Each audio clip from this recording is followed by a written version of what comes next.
let's dive into one of the wildest stories in all of science.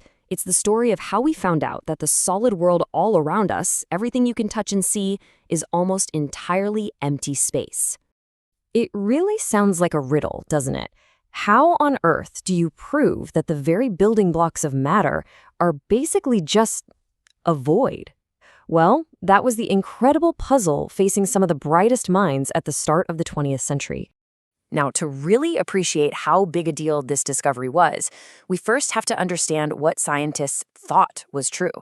You see, at the time, they had this very neat, tidy, and, well, very solid idea of what an atom was. It was called the plum pudding model. The idea was pretty simple, really. Just picture a fuzzy ball of positive charge, that's the pudding, and stuck inside it are these little negative electrons, kind of like raisins or plums. And you know what? It actually made a whole lot of sense back then. So the thinking went like this. The atom is a solid, maybe kind of squishy sphere. All its mass and positive charge are just spread out evenly, like jam on a piece of toast. This was the established science that a brilliant physicist named Ernest Rutherford decided to put to the test. So Rutherford and his team came up with this really clever experiment. But here's the kicker. They weren't trying to tear down the plum pudding model. Not at all. They were actually trying to prove it was right. They thought they were just going to collect the data that confirmed the atom was, in fact, this soft, solid ball. Okay, the setup itself was genius. First, they got a source that could shoot out these tiny positive bullets called alpha particles. Then, they fired this beam at a sheet of gold foil that was so incredibly thin it was practically see-through. And to track everything, they wrapped a special screen around the experiment that would light up with a tiny flash whenever an alpha particle hit. Now, based on that plum pudding idea, the prediction was totally straightforward.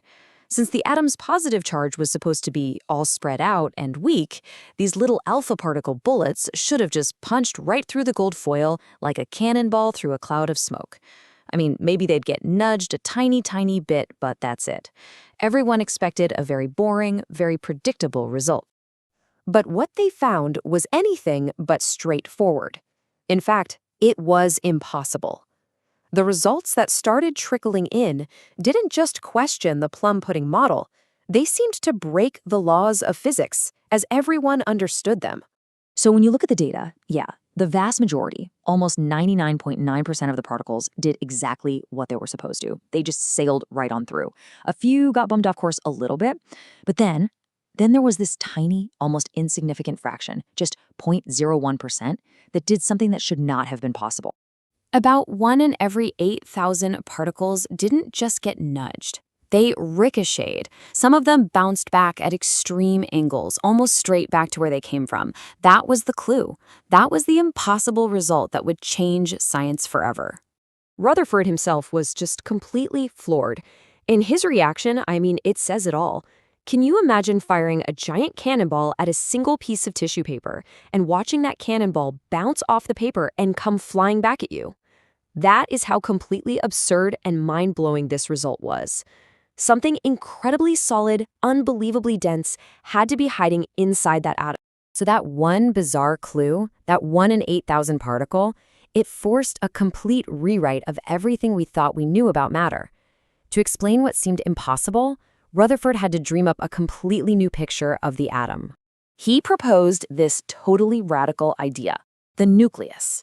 He figured the only way a positively charged alpha particle could be flung backwards is if it ran into something with an immense, concentrated positive charge and a whole lot of mass. All that pudding wasn't spread out at all. It was all crammed into one ridiculously small point right at the center of the atom.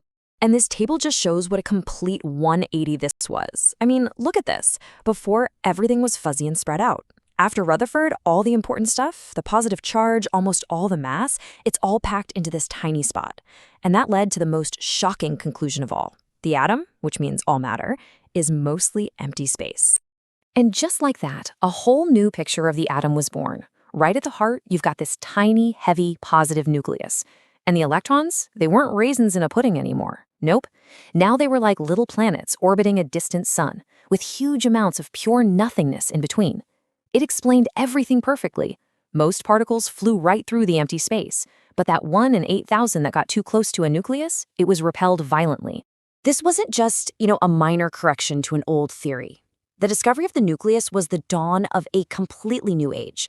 It opened the door to nuclear physics, quantum mechanics. Pretty much all of modern science stands on the shoulders of this one discovery. You can really see on this timeline just how critical Rutherford's work was. It wasn't the final word, not by a long shot, but it was the absolutely essential link in the chain. Science went from the simple solid ball to a putting with electrons, but it was the discovery of the nucleus that gave us the framework we still use today, and it allowed the next generation, scientists like Niels Bohr, to ask the next big question: what in the world are those electrons doing? And that kind of leaves us with a final thought, doesn't it? By finding that tiny, dense center, Rutherford solved one incredible mystery, but he accidentally created an even bigger one. I mean, if the nucleus is positive and electrons are negative, what's to stop them from just crashing right into each other? The invisible revolution was really just getting started.